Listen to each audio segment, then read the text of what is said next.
Thank you, Laura. You can watch that entire conversation on the Our Land YouTube page or listen to it on the New Mexico in Focus, the podcast, available anywhere you find your podcasts. Now, let's return one last time to our line opinion panelists. Near unanimous bipartisan votes of approval are rare this time of year at the Roundhouse, and yet a retail crime bill did just that. Last week, House Bill 234 was approved by the House in a 62-3 vote. If approved by the Senate, the Robbery and Organized Retail Crime Bill would create and define organized retail crime as a new charge here in New Mexico. The new organized retail crime offense could then be charged in cases involving theft of at least $2,500 in merchandise from one or more retailers over the course of a year, and could sentence offenders up to 9 years in prison. Now, Serge, although this has yet to receive a Senate vote, is it safe to say this bill will receive the governor's or get on the governor's desk this month?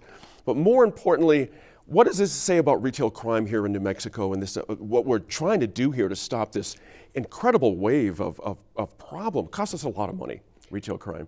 Gene, I'm not sure I agree with you, right? There's, just last month, the CEO of Walgreens in a big call said, you know what, maybe we were overstating the whole, retail crime, the shoplifting. There have been a few really high profile things, videos, things that are extremely violent. We actually have laws about that already that punish that, right?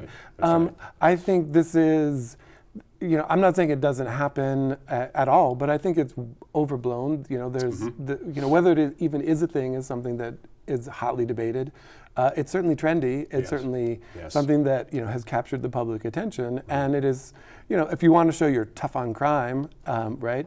I mean, this is a great thing because it's very much in the news and high profile.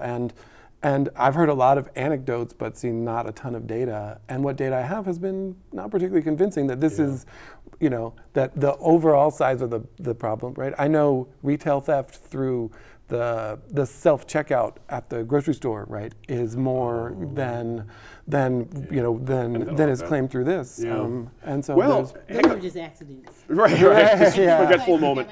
A 2021 report, guys, from the Retail Industry Leaders Association. Total estimated economic impact of stolen sales in New Mexico add up to about $819 million. That's Senator, that's within hailing distance of $1 billion. It's a lot of money. I hear Serge's point, but we've got these smash and grab organized people driving retailers crazy. The inventory loss is a loss for them. The replacement is a cost to them. It's a major problem for retailers. How are you seeing this one? Installing locked areas for everyday kinds of purchases. Right. That's happening now, right?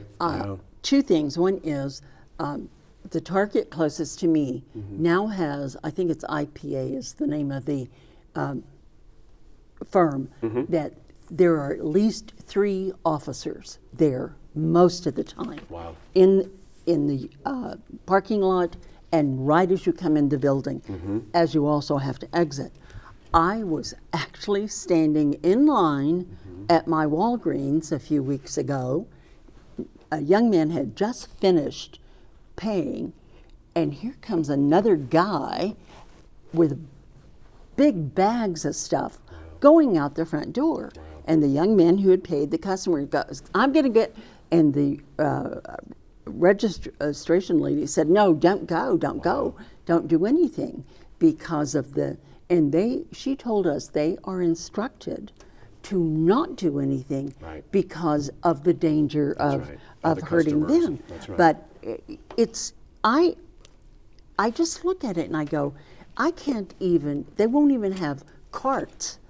Because people steal them all the time. Right. And I'm just going, but we watch it. I work for, now we're cooking, and we're standing up and can watch out our front window. There is a young couple.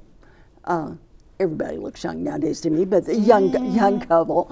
And she changes clothes, and she goes over to the other retail stores across the complex and comes back with big shopping bags full of stuff.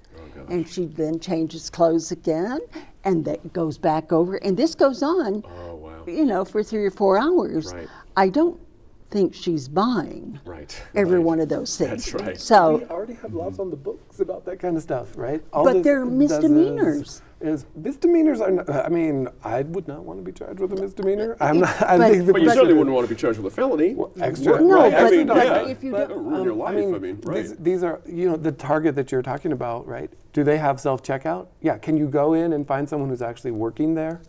Right? It's hard. These hard to places, find, yeah. there's Sorry, some understaffing. places yes, but I- yeah, these you know. places are understaffed. They've chosen to not do that, and then by making it a crime, make it a felony. Guess who then is enforcing your policies? The public, the police, right? You're escalating the violence, escalating But the increasing the cost to the public without having to pay workers, without but the having police to install are these in things. support of this because it gives them a tool to be able to use. A misdemeanor basically is nothing. Nothing happens to that person. Whereas if they make it a second-degree felony, then based on the amount of money. Incarceration, I also want to say overcharging. that I don't want to say that it's not an issue. Sure. There is an issue. If we have that kind of slippage over, in a year's time, that's an issue. Right. There are a whole bunch of other issues, and I agree with Serge that we already have laws on the books to handle these kind of things, and the speed and the willingness with which we're able to go and get these kind of things passed. And I still am going to go back to housing, and we can't get anything done with housing. It becomes like, well, what was it that was so compelling about this on the part of Target, Walgreens, and Walmart that you had to come and say, well, we better do something about this? Yeah. Let me ask you this, guys. There's been other initiatives. It gets at Serge's point a second ago. We've got the New Mexico Organized Retail Crime Association, formed last fall. We've got the new Business Advisory Council for Crime Reduction, announced by the governor at the start of the session. And again, Serge, we've got these things coming from multiple angles, and it seems to work. If this is not the way, what is the way? I'm curious. Because again, for a retailer, this is a disaster. I mean, I've talked to lots of them over the last couple of years, and they're really in a panic about this. I mean, I think, first of all, understanding the actual scope of this, right? I mean, again, I'm not saying it doesn't have that $819 million, that is not all people who are, smashing and grabbing. That is theft by employees. That is, theft by the self-checkout. That is, other sorts of things. So I'd like to know exactly what we're talking about. Sure. But, I think that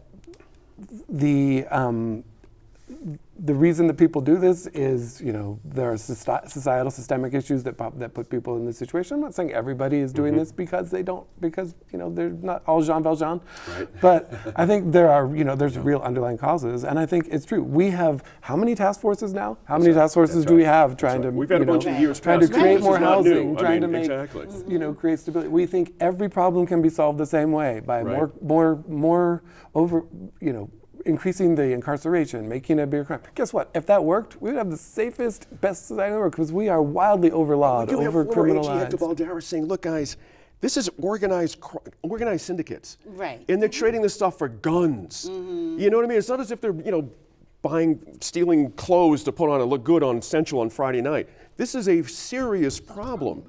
And to Albuquerque, we now have the Walmart closing. We're going to get the San Mateo, as we all know, in Central. It's going to shut its doors. The city looks like it's going to buy it, and I'm really excited about that, Kathy. But, it had this reputation for years about crime and this and that and the other thing, and everyone assumed that's why it shut down. We're not sure why, if that's the cause or not, but was that an apt example, the Walmart on San Mateo, about where Albuquerque's at on this kind of thing, or? Well, what I'm told about Walmart is that their strategy all over the country is that they have the highest number of police calls in the country. That's right. So that's a strategy for Walmart. They're closing two in Portland. Right. The last two in the city of Portland are closing as well. So. And, I'm not sad about reducing our reliance on big box retailers. Right. And I also think that, there are other things at play that people should know about the fact that Walmart wants to compete with Amazon for their online retail business. Right. We can see where it's they're headed. closing, That's right. it's about their property, real property assets, and closing those assets. And it's a trend that's, in the country that they're doing with Let me Walmart. interrupt only because we're short on time. They had 708 calls for Service, APD, last year alone at that location. Not all for, thieving and the stuff in the parking lot, assaults and Right, things, right. but 708. Yeah. I mean, imagine It's if my APD neighborhood. doesn't have to deal with those 708 and do other things. That, that's part of it as well. We'll see what happens. Thanks again to our Line panel as always this week. Be sure to let us know what you think about any of the topics the Line covered on our Facebook, Twitter, or Instagram pages, and catch any episode you might have missed on the PBS app or your Roku, or more importantly, your smart TV.